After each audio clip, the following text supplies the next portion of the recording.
L'opposant ivoirien Mamadou Koulibaly, candidat déclaré à la présidentielle d'octobre prochain en Côte d'Ivoire, a appelé à demander des comptes aux magistrats qui ne disent pas le droit en période de crise électorale, estimant que leur attitude crée toujours de la frustration, dans une vidéo publiée jeudi.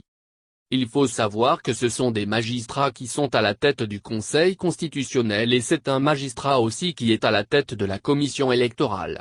L'attitude de ces magistrats crée toujours de la frustration mais jamais dans les crises électorales, post-électorales. Ils ne sont inquiétés, a dit M. Koulibaly, appelant à songer à leur demander des comptes. En période de troubles liés aux élections, on voit les militants se battre, les dirigeants des partis se bagarrer, les militaires, policiers et gendarmes taper sur des manifestants et les emprisonner, mais on ne voit pas le magistrat qui derrière, voit le droit et fait autre chose, qui est militant, au lieu de se conformer aux principes de justice ou au droit constitutionnel, a-t-il ajouté. Selon Mamadou Koulibaly, personne ne pense aux magistrats quand le moment de rendre compte arrive, pourtant ce sont eux qui disent qui a raison, qui a tort. Ce sont eux qui disent qui a gagné, qui n'a pas gagné. Quel que soit le vote des populations, ces magistrats sont au centre. Concernant le parrainage citoyen, dont la campagne a débuté aujourd'hui pour une durée de 45 jours, le fondateur de Liberté et Démocratie pour la République, l'idée, opposition, a estimé que c'est une invention pour éliminer des candidats.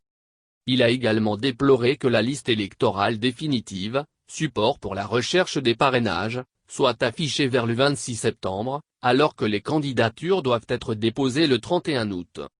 Les électeurs qui parrainent doivent être issus de 17 régions ou districts et représenter au moins 1% de l'électorat pour la région ou le district concerné, selon un décret adopté lundi en Conseil des ministres, fixant les modalités d'organisation de la collecte des signatures pour le parrainage. Ce décret prévoit certaines règles, à savoir l'obligation pour le candidat de mentionner les régions ou districts autonomes où le parrainage a été obtenu ainsi que le pourcentage d'électeurs y ayant parrainé la candidature, l'obligation d'indiquer l'identité des électeurs qui parrainent la candidature et l'impossibilité pour l'électeur de parrainer plus d'un candidat. Le parrainage est une invention pour éliminer des candidats. Le parrainage citoyen est une invention pour éliminer des candidats à la présidentielle d'octobre prochain en Côte d'Ivoire, a affirmé l'opposant ivoirien Mamadou Koulibaly, fondateur du parti Liberté et Démocratie pour la République, l'idée, pour qui cette disposition n'est pas prévue par la Constitution, dans une vidéo diffusée jeudi. Le parrainage citoyen est une invention pour éliminer des candidats, a dit M. Koulibaly, ajoutant que cette condition d'éligibilité n'est pas prévue du tout par la Constitution et viole le secret du vote citoyen, dans la mesure où elle requiert l'identité complète des parrains et leurs contacts téléphoniques entre autres.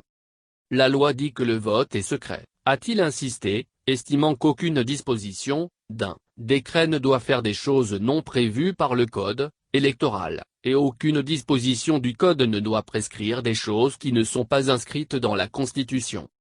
Mercredi, le président de la commission électorale indépendante, en charge des élections, Ibrahim Koulibaly Kuibir, a affirmé que le parrainage citoyen permet d'éviter les candidatures fantaisistes et complaisantes. En réaction, Mamadou Koulibaly, candidat déclaré à la présidentielle, s'est interrogé, si quelqu'un veut être candidat et qu'il compte que sur son village pour voter pour lui, en quoi est-ce que le président de la République ou la commission électorale devrait l'éliminer? Si on veut renforcer la démocratie, ce n'est pas en éliminant des candidats ou en faisant le parrainage citoyen, mais plutôt par la mise en place d'un régime parlementaire, a poursuivi M. Koulibaly, qui a fait remarquer que la liste électorale définitive de 2020 sera affichée vers le 26 septembre, alors que les candidatures doivent être déposées le 31 août.